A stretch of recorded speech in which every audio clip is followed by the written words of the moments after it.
గత వైసీపీ ప్రభుత్వంలో కార్యకర్తలను పట్టించుకోలేదని పలువురు అసంతృప్తులు ఉన్నారని, ఇక కార్యకర్తలకు అధిక ప్రాధాన్యం ఇవ్వాలని మాజీ సీఎం జగన్ నిర్ణయించారని పలమనేరు మాజీ ఎమ్మెల్యే వెంకటయ్య గౌడ తెలిపారు. పలమనేరులో వైసీపీ విస్తృత స్థాయి సమావేశం నిర్వహించారు. స్థానిక సంస్థల ఎన్నికలకు సిద్ధముండాలని కార్యకర్తలను ఆయన సూచించారు.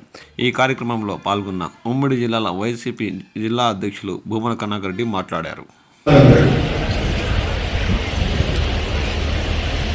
జగన్మోహన్ రెడ్డి గారి సమయంలో పట్టుకున్నటువంటి ట్యాంకర్లు కాదు,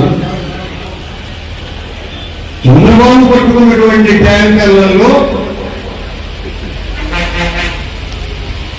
ఆవుకు కలిపినారు అన్నటువంటి మాటలు అంటే పట్టుకున్నది వాళ్ళే కదా.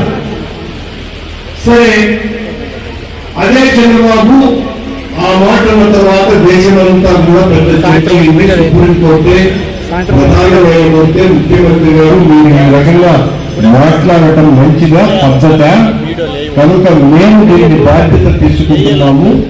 సిబిఐతో సీట్లు ఎంక్వైరీ చేపిస్తాము.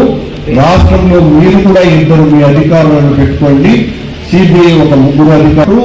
రోజు మీరు పత్రికలు అందరూ చదివిలో ఉన్నాయి కదా, రోజు జగన్మోహన్ రెడ్డి అందులో ఆవు పువ్వు కలిపినాడు, పల్లి పువ్వు కలిపినాడు, చేప నూనె కలిపినాడు అనే మాటలే వచ్చాయి.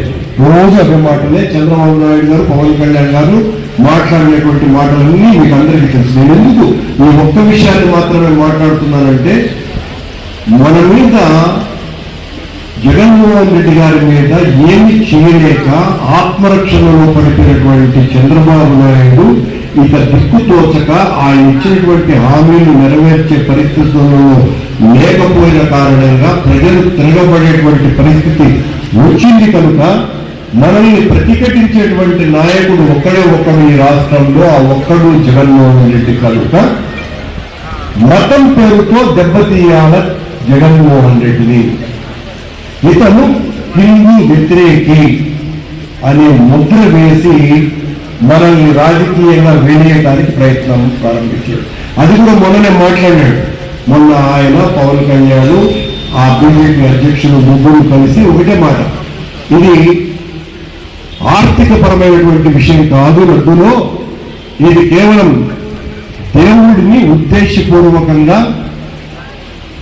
ద్రోహం చేయటమే, హిందువుల మీద దాడి చేయటమే, హిందూ వ్యతిరేకత ఉన్న వాళ్ళు మాత్రమే ఈ పని చేస్తారు అని మాట్లాడాడు. కానీ సిట్ ఏమి నివేదిక ఇచ్చింది సంవత్సరం పాటు? తన నివేదికలో ఎక్కడ ఆవు కొవ్వు, పంది కొవ్వు, చేప నూనె కలవలేదు అని స్పష్టంగా కోర్టుకు చెప్పింది. అలాగే ఒక ముఖ్యమైన విషయం ఏం చెప్పింది?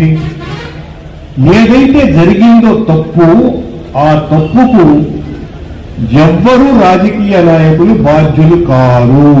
చాలా ముఖ్యమైనటువంటి మాట. అంటే జగన్మోహన్ రెడ్డి గారు కానీ, వైవి సుబ్బారెడ్డి కానీ, నేను కానీ, మా పాలక మండళ్ళు కానీ ఎవ్వరూ కూడా బాధ్యులు కారు. ఒకటి, ఆవుకు కలపలా. రెండు, రాజకీయ నాయకులకు సంబంధంలా. మూడు, మరో ముఖ్యమైన విషయం ఏం చెప్పింది? టీటీడీలో ఉన్నటువంటి కొద్దిమంది అధికారులు సరఫరా చేసినటువంటి నెయ్యి సరఫరా చేసినటువంటి ఆ పాల ఉత్పత్తిదారులు, టెక్నికల్ ఎక్స్పర్ట్స్, వీళ్ళు ముగ్గురు కుమ్మక్కై లాలూచి పడి చేసినటువంటి తప్పు ఇది అని చెప్పింది. చెప్పుతూనే ఏం చెప్పింది? ఇంకా ముఖ్యమైనటువంటి